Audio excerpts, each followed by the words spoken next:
안녕하세요. 반갑습니다. 지단입니다. 오늘은 성명학, 쉽게 이름 짓는 장명법에 대해서 같이 공부해 볼까 합니다.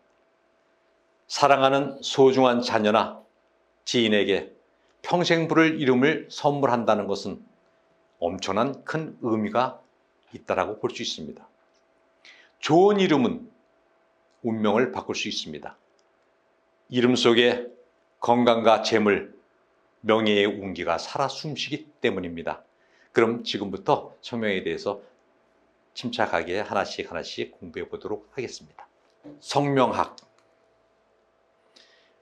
명전기성, 정명순행이란 말이 있습니다. 자, 이것은 이름 속에 모든 것이 있으며 이름이 바르면 모든 일이 순조롭다 하는 말이 되겠습니다. 성명의 의미에 대해서 다시 한번 보도록 하겠습니다. 성명이라고 하는 것은 여기 성과 이름을 합친 것으로서 성의 그 원리인 시조로부터 받은 우리 혈통을 갖다 얘기하는 거죠. 그래서 이름은 한 개인을 특정하는 호칭이 된다 이렇게 보겠습니다. 자, 이름의 명예는 어떤 역사가 있는지 한번 알아보도록 하겠습니다. 여기 보면 낮에는 눈짓, 손짓, 몸짓으로 상대를 부를 수 있습니다. 그러나 어두운 밤이 되면 깜깜하게 칠흑같이 어두우니 손짓, 몸짓이 제대로 보이지 않겠죠. 그래서 행동으로 부를 수 없는 야간에는 그 필요성이 간절하게 되어 이름이 생겨나게 되었다 이렇게 보는 거죠. 그래서 명자를 보면 여기 저녁 석자, 그 다음에 입구자, 밤에 부른다 하는 그런 의미를 포함하고 있습니다. 그래서 칠흑같이 어두운 밤에 행동으로 제대로 보이지 않는 이런 상태에서 상대방을 부르는, 찾는 것을 갖다 우리는 이름이다 이렇게 이제 보면 되겠습니다. 성의 유래를 보면 여기 모계사여라는 걸 갖다가 알 수가 있습니다. 여기 보니까 계집여자가 앞에 붙어 있지 않습니까? 그죠? 그래서 여기 보니까 탄생한다는 의미와 그 다음에 계집여를 갖다가 붙어 있는 걸로 유추해서 봤을 때 모계사에서부터 이름이 시작되었다 이렇게 볼 수 있습니다. 처음에는 어미의 성에서 출발한 것, 그래서 모계사회를 거쳐서 시족사회, 그 다음에 부족사회, 심지어는 지금 부계사회로 이렇게 바꿔지면서 현재는 아비의 성을 이렇게 따라가는 것을 우리가 성이라고 이렇게 볼 수 있습니다. 자, 돌림 항렬자에 대해서 많이들 들어보셨을 겁니다. 우리는 몇 대손 누구누구, 그죠? 항렬자가 뭐다, 돌림자가 뭐다. 그래서 내 형제들은 무신자가 이렇게 있다. 그래서 같은 집안의 사람들이 서열을 갖다가 표시해주고, 그 다음에 그 같은 대에 해당하는 사람들이 동행 이렇게 이제 부르면서 항렬자 이렇게 돌림자 이렇게 돼 있는데, 실제로 보면 성은 고정되어 있고 두 글자 중에 거의 세 글자로 이름이 되어 있는데 그 중에 한 글자가 또다시 돌림자로 이렇게 들어가다 보니까 실제로는 한 글자, 세 글자 중에서 한 글자만 자기를 표하는 이런 글자가 된다 이렇게 볼 수가 있겠네요. 그런데 여기 항렬이나 돌림자 이름을 짓다 보면 이제 할아버지들이 오셔서 그 사랑스러운 그 자손 손주의 이름을 지면서 항렬자 돌림자를 반드시 넣어주기를 갖다가 원하는 이런 모습들을 많이 보게 됩니다. 그런데 최근에 조사를 해보니까 근 8, 90%는 돌림이나 항렬자가 있음에도 불구하고 그걸 쓰지 않고 우리 자녀에 맞는 이름을 갖다가 짓는 게 현실입니다. 이 항렬자랑 돌림자를 어떻게 넣냐 하면은 이 항렬자를 이 순서는 집안에 따라서 다 다르지만 거의 대동소이한 게 있습니다. 뭐냐 하면 오행상생법으로 이렇게 목화토 금수가 있는데 아버지가 금이면 자식은 수, 그 다음에 그 손주는 목. 그러니까 봄, 여름, 가을, 겨울. 그러니까 아버지가 봄이면 그 아들은 여름이고 그 손주는 가을이고 이렇게 봄, 여름, 가을, 겨울이 있는 것처럼 오행의 상생 관계가 있는 것처럼 우리 대가 우리 문중이, 그죠? 우리 자식들이 끊임없이 번창하기를 바라는 그런 마음에서 항렬자, 돌림자를 갖다 쓰게 된 겁니다. 그래서 예를 들면 아버지 돌림자로 물수가 있으면, 이게 겨울이라는 얘기죠. 겨울이라 그러면 그 아들은 여기 숫자가 있으면 그 아들 때에는 나무, 겨울 다음에는 봄이라고 하는 나무를 쓰게 되고요. 또 나무 다음에는 이제 그 다음에 또 화라고 하는 여름을 또 손주한테는 쓰게 되는 겁니다. 그래서 여기 보면 부수, 여기 한자의 부수에 보면 이게 삼수변이 들어가 있어요. 이거 물이라고 그러고요. 여기는 주자에 지금 이제 요 나무 목변이 들어가서 봄, 나무라고 이렇게 봅니다. 그래서 수 다음에는 항상 이렇게 돌림자. 어느 집안이건 족보를 보게 되면 그 앞에 항렬자랑 돌림자를 쓰는 어떤 그 표식이 되어 있는데 대다수가 다 그렇게 표시가 되어 있다 하는 겁니다. 요 한자를 표시로 보면 여기 보면 여기 삼수변이 있는데 그 아들은 여기 나무, 봄이 된 거예요. 또 그 손주는 여기 보면 불화가 또 들어가 있습니다. 그래서 여기 보면 집안에 이제 가서 보시게 되면 여기 항렬자, 이렇게 배석도 이런 걸 갖다 볼 수 있습니다. 여기는 주자라든지 턱이자라든지 여기는 흙이죠, 그죠? 흙에서 금이 나오고 금 중에서 또 금생수, 수생목, 목생화, 화생토, 토생금, 금생, 대다수의 그 족보에 전부 다 이렇게 항렬자가 이렇게 나와 있습니다. 그래서 우리 기수에는 여기 보면 25대에는 여기, 그죠? 여기다가 그 다음에 26대에는 다음 기수는 밑에 자. 그러니까 여기 보면 여기 앞에 뒤에 앞에 뒤에 앞에 뒤에 이렇게 해갖고 기수를 갖다가 쓰게끔 이렇게 돼 있음을 알 수 있습니다. 성명학의 종류는 엄청나게 많습니다. 주장하는 학자에 따라서 학파에 따라서 많이 있는데 그 중에 많이 쓰는 게 이제 수리 성명학이라 해서 수자, 그 획수에 의해서 그 사람의 운명이라든지 기적인 어떤 이런 흐름을 갖다 얘기할 때 여기 많이 쓰는 거고요. 또 음양 성명학이라고 있습니다. 어떻게 보면 주역 성명학이나 뭐 마찬가지겠죠. 음과 양을 갖다가 병행해서 만드는 거. 그 다음에 발음 성명이라 해서 파동, 그러니까 음파에 의한 어떤 그런 성명학을 얘기를 하게 되고요. 그 다음에 이제 자원 오행학이라든지, 그 다음에 뭐 많은 삼원 오행학, 직접하자 성명학, 기문 성명학, 오행 성명학, 육효 성명학, 뭐 이런 성명학의 종류는 엄청나게 많습니다. 그 학파에 따라서 많이들 이렇게 두고 있는데 저희가 지금 이제 쓰고 있는 거는 자원 오행학에 대해서 설명을 드리고자 합니다. 자원 오행이라고 하는 거는 모든 글자나 숫자에 음양 오행이 있고요. 그 음양 오행이 상생관계가 되도록 만드는 겁니다. 그리고 특히나 중요한 거는 사주팔자라고 하는 태어난 생년월일이 있습니다. 예를 들어서 한겨울 엄동설안에 태어난 그 추운 계절에 태어난 이런 친구들은 이름에서 훈훈하고 따뜻한 화의 기운을 갖다 넣었으면 좋겠다 하는 용신을 갖다가 거기다가 다시 또 집어넣는, 이거 상당히 고차원적인 상당히 어려운 성명학이 되겠습니다. 다시 말씀드리면 태어난 생년월일은 어떻게 바꿀래야? 바꿀 수가 없습니다. 내가 뜨거운 열기 속에서 지금 이제 탄생을 했습니다. 그랬을 때는 음양의 조화, 그죠? 시원하고 선선한 이름 글자가 이름에 들어가면 얼마나 좋겠습니까? 그래서 용신을 갖다가, 용신이라고 하는 걸 갖다가 찾아서 그 사람한테 필요한 오행을 찾아서 집어넣게 되는 걸 갖다가 우리가 자원 오행학 이렇게 말씀을 드립니다.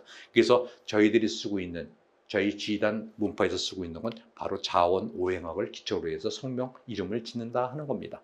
그래서 여러 가지를 복합적으로 봐서 이름은 후천적으로 그 사람이 가질 수 있는 가장 아름다운 보행, 다시 말하면 보충을 할 수 있는 게 바로 이름이다 하는 거예요.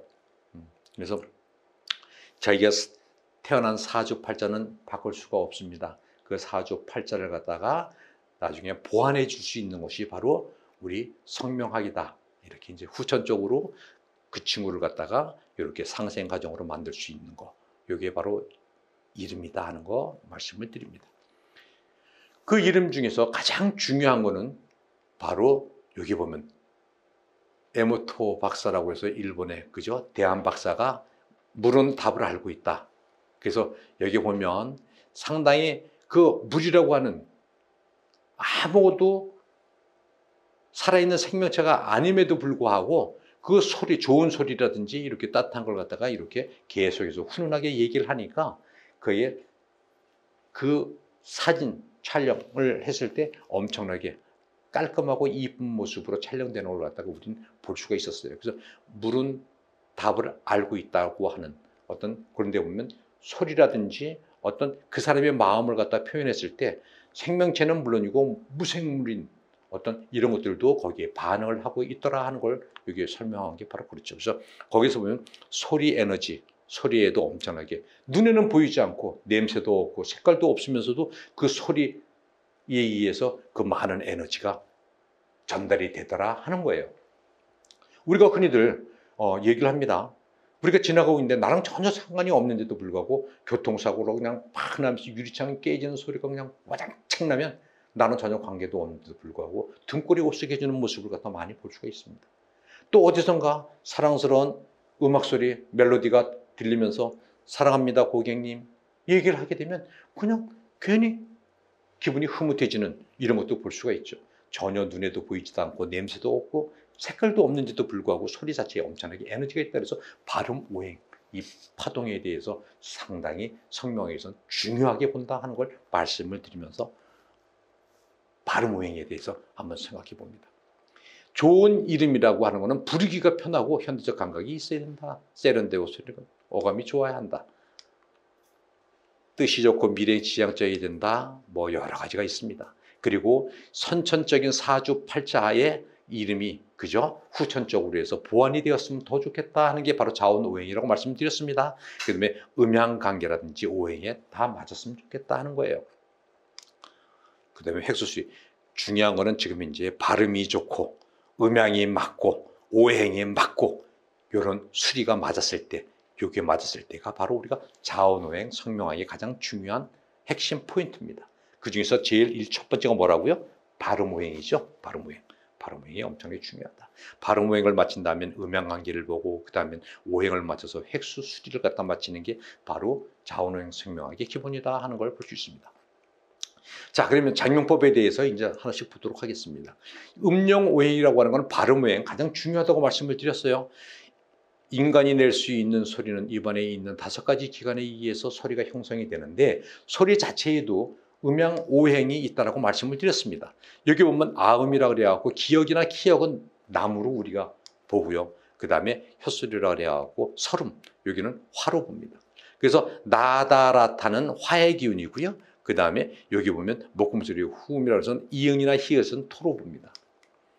그 다음에 여기 이소리라서 치음이라서 스즈츠는 금의 속성을 갖고 있다라고 보고요. 그 다음에 순음이라서 마바파는 수의 기운을 갖고 있다고 봅니다. 자, 다시 한번 봅니다. 기역이나 키역은 나무고요. 나다라타는 화고, 이응 히읗은 토고, 스즈츠는 금이고, 마바파는 여기 수의 오행의 상생 관계가 될 수 있도록 이름을 짓는 게 가장 중요하다라고 말씀을 드렸습니다. 이게 바로 음령 오행, 발음 오행이라고 말씀을 드렸네요. 자, 예시를 잠깐 봅니다. 여기는 이응 히읗이니까 흙이 되고요. 여기는 기역 키역은 나무고 나다라타는 화예요. 그래서 여기 보면 아하, 토가 나무를 토고 여기 그죠? 목생 화는 괜찮은데 여기에 토가 나무를 극을 하네요. 그래서 여기 윗사람과 주변에 있는 사람과 트러블이라든지 일들이 진행이 제대로 되지 않는 안타까움이 있어요. 그 홍길동 아버지를 아버지라고 부르지 못하는 안타까움이 있는 것 우리가 다 알고 있지 않습니까? 그죠? 이게 바로 희한하게도 여기가 토가 나무를 극을 하는, 이 나무가 흙을 목극, 극을 하는, 서로 상극을 하는 어떤 그런 입장이다 보니까 상당히 홍길동의 이름은 상당히 안 좋았다 하는 거 볼 수 있었고요. 요거 스즈츠, 시읒은 금이고 치도 금이고 이는 여기 보니까 토입니다. 그래서 우리가 초성을 기준으로 해서 음령 오행, 발음 오행을 갖다 말씀을 드리는데 이런 것들은 이건 금이 토생금 다 생을 받는 어떤 좋은 이름이다. 이렇게 이제 볼 수가 있고요. 여기 보면 선호공도 있네요. 스즈치는 초성을 봅니다. 여기는 금이고요. 이응 히읗은 토고, 그 다음에 기역이나 키역은 나무라 그랬어요. 근데 여기는 보니까 여기도 목국토가 이렇게 들어가 있는 걸 볼 수가 있네요. 그래서 상당히 흉한 모습을 볼 수가 있었습니다. 자, 이순신을 볼까요? 여기 보니까 이는 이응 히읗은 토고 서저츠는 전부 다 금이니까 이건 토생금을 받아서 상당히 좋은 모습 볼 수 있었고요. 혹시 이석규 보니까 토생금, 금이랑 나무랑 그죠? 여기 보니까 금극목 상당히 흉한 모습이 될 수가 있었네요. 여기 보면 설악산 토생금 요거는 상당히 좋은 기운을 갖고 있고요. 그 다음에 참이슬 우리가 즐겨 먹는 참이슬 여기 보니까 토생금 요거 상당히 좋게 되어 있습니다. 그래서 지금 이 강의를 갖다가 보면서 같이 공부하시는 우리 선생님들도 한번 본인의 이름을 갖다가 지금 이제 발음 오행, 음용 오행으로 한 번씩 이렇게 체크를 한 번씩 해보셨으면 좋겠습니다. 자, 음양 지금부터는 이제 핵수에 대해서 한번 알아보는 시간을 갖도록 하겠습니다. 음양 핵수에 대한 오행 이렇게 됐어요. 핵수 오행. 그래서 여기는 성씨 이순신 하면은 여기는 이씨가 성씨고요. 수는 상명, 그 다음에 순신 할 때 신자는 이제 하명자 이렇게 됐는데 요 핵수를 갖다가 보아서 핵수의 그 결합에 의해서 이름이 좋고 나쁨이 영향을 있다고 봅니다. 그래서 요거는 필액은 한자 사전에 나와 있는 핵수를 말하고 의핵이란 부수의 원래의 글자 핵수를 대로 계산하는 것을 말합니다. 많은 차이가 있음을 갖다가 우리가 알 수가 있는데요. 우리나라와 중국의 삼수변은 이렇게 삼수변은 물 숫자를 그죠 사핵으로 보고 원래에 있는 글자의 획수로 보는 게 중요하다 하는 거예요. 그래서 여기를 갖다가 하는데 일부 학파에서는 이렇게 삼수변을 갖다 삼핵으로 보고 특히 일본에서는 이렇게 삼핵으로 많이 본다 하는 것도 참고로 말씀드립니다. 그러니까 저희들은 원래 획수를 갖다가 보고서 그 획수를 갖다 기준으로 본다 이거죠. 한자란 대개가 모양을 본떠서 만든 상형 문자이기 때문에 그 문자의 원래의 모습을 갖다가 갖고서 획수를 갖다 따지는 게 근본이고 기본이다 하는 걸 다시 한번 말씀을 드립니다. 자, 획수를 볼 때 또 하나 중요한 부분이 있습니다. 여기 보면 1자부터 10자까지는 1부터 10까지는 숫자의 뜻을 지닌 수를 갖다가 계산을 한다 하는 거 참고로 말씀을 드립니다. 그래서 1은 한획이요, 4는 사획이고 6은 육획, 여기 8은 팔획, 하나 둘밖에 안 되는데 실제의 어떤 그 뜻을 갖고 있는 걸 갖다가 수로 본다 하는 걸 갖다 참고로 말씀을 드립니다. 그 대신 10 이상의 숫자들은 10이라고 하는 것은 많다라는 의미를 갖고 있기 때문에 이 100자는 그죠? 여기는 6획, 이 1000자는 3획으로 이렇게 얘기를 말씀을 드립니다. 그럼 김구는 몇 획이 될까요? 김하면 요거는 8획에다가 요거 9자를 더하니까 8에다 9를 더하니까 17획이 되겠네요. 그죠? 그래서 요걸 갖다가 2획으로 보지 않고 이걸 갖다가 9획으로 본다 하는 거 말씀을 드립니다. 그리고 여기서 보면 필획을 갖다가 여기 보면 이게 풀초변을 갖다가 요걸 갖다가 3획으로 보지 않고 요거는 6획으로 본다고 하는 것도 다시 한번 말씀을 드립니다. 여기 보면 물 숫자가 있죠. 그죠? 이 동자에 물 숫자가 있는데 요것도 3획으로 보지 않고 4획으로 봐갖고 한 획을 갖다 더 플러스한다 하는 거 다시 한번 말씀을 드립니다. 그래서 원래에 가지고 있는 그 상형 문자의 취지를 갖다가 본래 있는 그 숫자를 갖다 적용해서 필획으로 계산한다 하는 거 다시 한번 말씀을 드리고요. 자, 남녀의 구분 없이 음양이 골고루 배정되었다. 자, 요거는 한자가 보면 아까 상명자, 하명자 이렇게 돼 있는데 성도 홀수고 상명자도 홀수고 하명자도 홀수고 전부 다 홀수라고 하는 양의 기운으로 갖고 있는 건 안 좋다. 예를 들어서 이게 숫자에도 음양이 있는데 양이라고 하는 거는 13579 홀수로 된 거는 전부 다 양이라고 하고요. 음이라고 하는 건 2468장이라 해서 짝수가 되어 있는 거는 전부 다 음이라고 보는데 이름이 성자도 그렇고 상명자, 하명자가 전부 다 양으로 되어 있는 건 안 좋다는 거예요. 한쪽으로 쏠려 있어. 이거 편향됐다. 안 좋다. 이렇게 보는 거예요. 그래서 요 두 개가 잘 섞여 있어야 된다. 그래서 성이 홀수면, 그죠? 상명자가 홀수면 이 끝자, 하명자만큼은 음이로 이렇게 섞여 있는 것들은 상당히 괜찮은데 전부 다 이렇게 홀수로만 되어 있다든지 짝수로만 되어 있다든지 이런 거는 이름이 흉하다 그래갖고 우리가 핵수에서는 상당히 안 좋게 이렇게 봅니다.